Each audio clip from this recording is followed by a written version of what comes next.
बिस्मिल्लाहिर्रहमानिर्रहीम।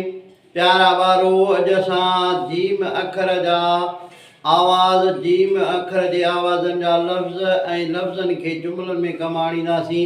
पहिरीं अचो त लिखणु सिखूं जीम खे। जीम कीअं लिखिबो? जीम जा आवाज़ पढ़बा, लिखबा, पढ़बा। जीम खे तव्हां ईअं शुरू करे गोल चंड वांगुरु ठाहे ऐं विच ते टुको ॾियणो आहे। जीम ज़बर एस आवाज़ निकितो ज, वरी अहिड़े नमूने सां मथां ठाहे वरी चंड वांगुरु गोल करे ऐं विच ते टुको ॾेई हेठां ज़ेर ॾिबसि त थींदो जे। वरी मथां ईअं गोला ठाहे चंड वांगुरु अधु चूड़ीअ वांगुरु लिखी ऐं विच ते टुको ॾेई ऐं मथां पेश ॾिबसि त आवाज़ निकिरंदो ज। जीम खे पोयां अलफ लिखिबो त थी वेंदो मंद जो आवाज़ जा। जीम खे वाह ॾिबो त पोयों आवाज़ निकिरंदो जो। जीम खे वाव सां गॾु ज़बर ॾिबी त आवाज़ निकिरंदो जो। जीम खे वाव सां गॾु पेश ॾिबो त आवाज़ निकिरंदो जू। जीम खे पोयां ये मिलाए ऐं आवाज़ कढिबो जे। जीम खे पोयां ये मिलाए ऐं ज़बर ॾिबी त आवाज़ निकिरंदो जय। जीम खे ये सां गॾु हेठां ज़ेर हूंदी जीम जे त आवाज़ निकिरंदो जी। इहो हुआ आवाज़ जीम जा। हाणे हिननि खे पढ़ंदासीं।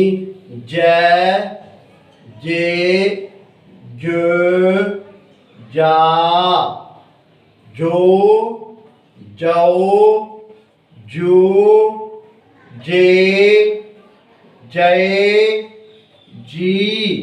ये आवाज़ हाणे ठाहींदासीं असां लफ़्ज़। लफ़्ज़ पहिरियों आहे जन्नत। ज़बर जो आवाज़ आहे जन्नत।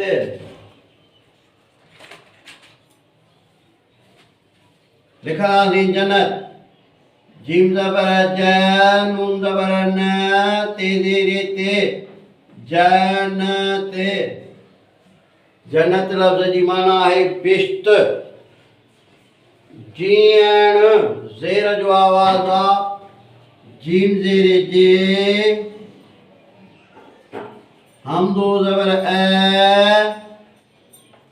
अणे पेशोण जी अण।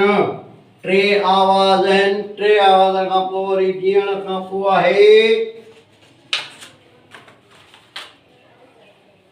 जुबो। पेश वारो आवाज़ आहे।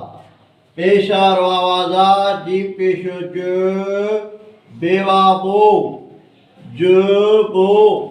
जुबो माना वॾो कोट। जुबे खां पोइ मद जो आवाज़ आहे। पेश खां पोइ मद जो आवाज़ आहे। मद जो आवाज़ लिखिबो जीम लफ़्ज़ जा। बेज़ेरे बे, रे पेशो र, जाबिर। जाबिर चइबो आहे। जाबिर जी माना आहे ज़ालिम।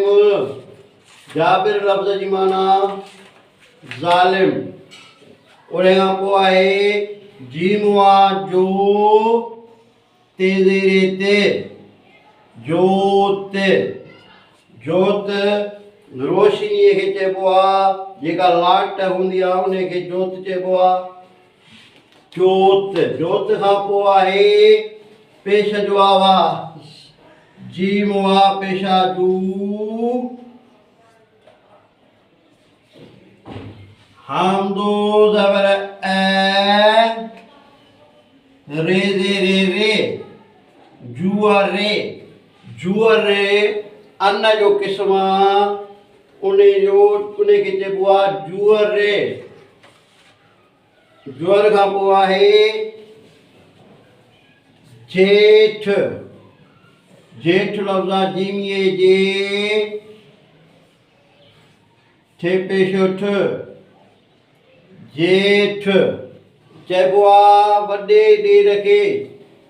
जेठ लफ़्ज़ जी माना आहे वॾो ॾेर। उन खां पोइ आहे ज़ेर वारो आवाज़ जीमीअ ज़ेरे जी,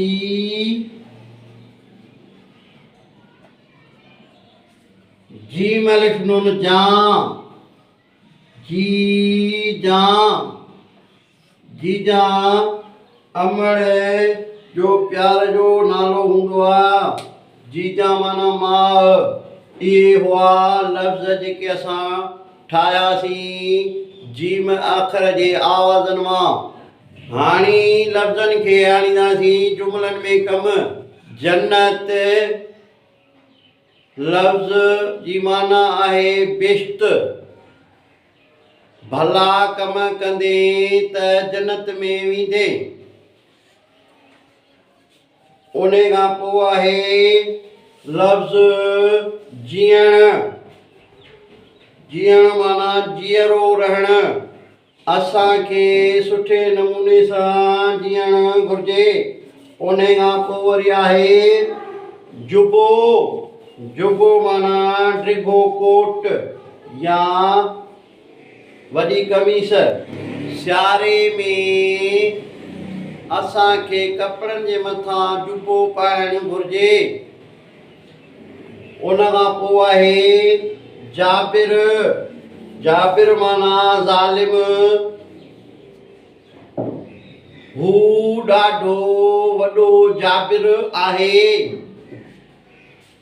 उन खां पोइ आहे जोत। ॾीए में जोत ॿरे थी। उन खां पोइ आहे जुअरे। जुअर असांजो फ़सुलु आहे। उन खां पोइ आहे जेठ। जेठ लफ़्ज़ जी माना आहे वॾो ॾेर। हीउ मुंहिंजो वॾो जेठ आहे। जेठ लफ़्ज़ इस्तेमालु थियो। जीजा अमड़ जीजा मांखे मानी ॾे। इहे हुआ लफ़्ज़ जेके अॼु असां जुमलनि में कमु आंदासीं। हिन वीडियो खे लाइक कंदा, शेयर कंदा, फॉलो कंदा। सिंधी एजुकेशन 92 खे फॉलो कंदा।